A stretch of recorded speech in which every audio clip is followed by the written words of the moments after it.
Hello, I'm Laura Meschede. I'm from German Journalist School, and today I'm here at the Berlin Foreign Policy Forum with Vladimir Chizhov, who is the Russian EU ambassador. Mr. Chizhov, from your opinion, what are the three most important steps the EU should do to help solving the Ukrainian conflict?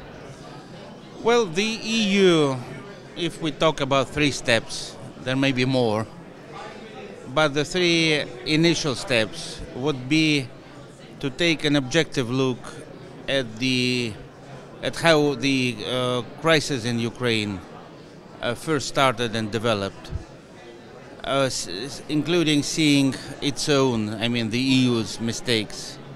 Secondly, address the Ukrainian crisis with, I would say, with an open mind, and not focus on supporting just one side to that conflict, and see a more objective picture. And thirdly, cooperate on equal terms with Russia, and this implies not sanctions, but constructive dialogue. We do have a well-developed network of dialogues between Russia and the European Union. Many of these have been suspended by the European Union because of the Ukrainian crisis.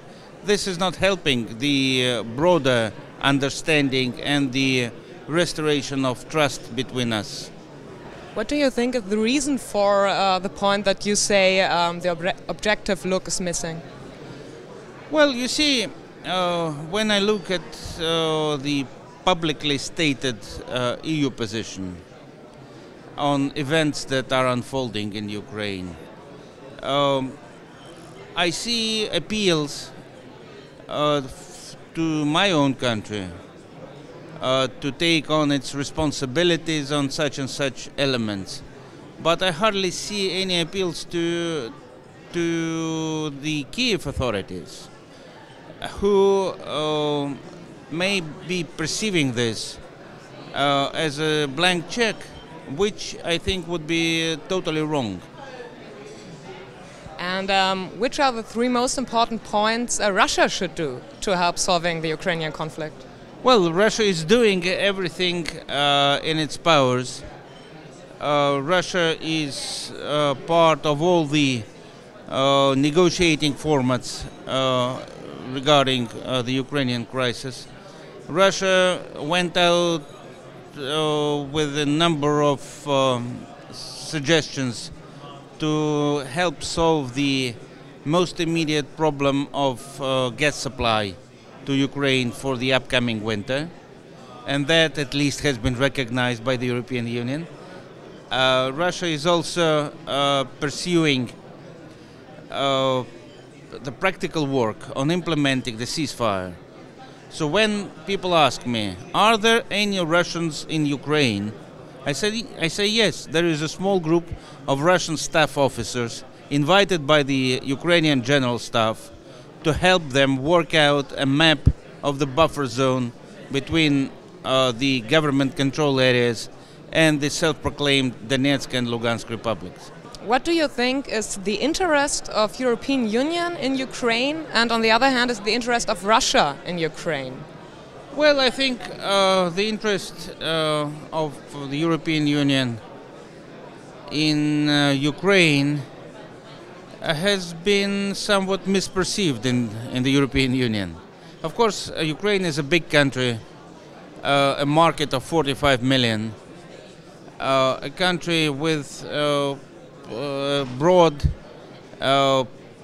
industrial base and an impressive agricultural sector. A European country which is part of what we always refer to as the European civilizational space. A country that is now in deep crisis. Its economy is on the brink of total collapse. Its domestic politics after the coup d'etat of last February, and whatever you think of today's situation, in February there was a coup d'etat which resulted in the ousting of a democratically elected president.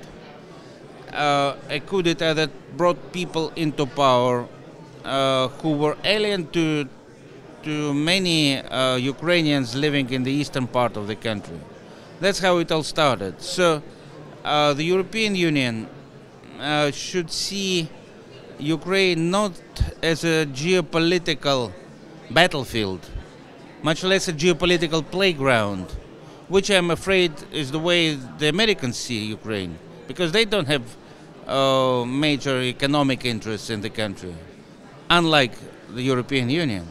So we can certainly cooperate with the European Union to help Ukraine overcome this economic crisis, but on the basis of considering each other's economic interests, and of course primarily those of Ukraine, not the way it was done with the association agreement.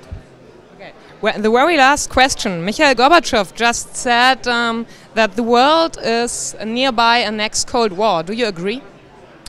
Well, I don't think we are facing a new Cold War, because what was the original Cold War about? It was a confrontation between two totally different ideologies. We don't see that today. So it's a crisis of trust, I would say, which we need to overcome. All right. Thank you a lot for taking the time.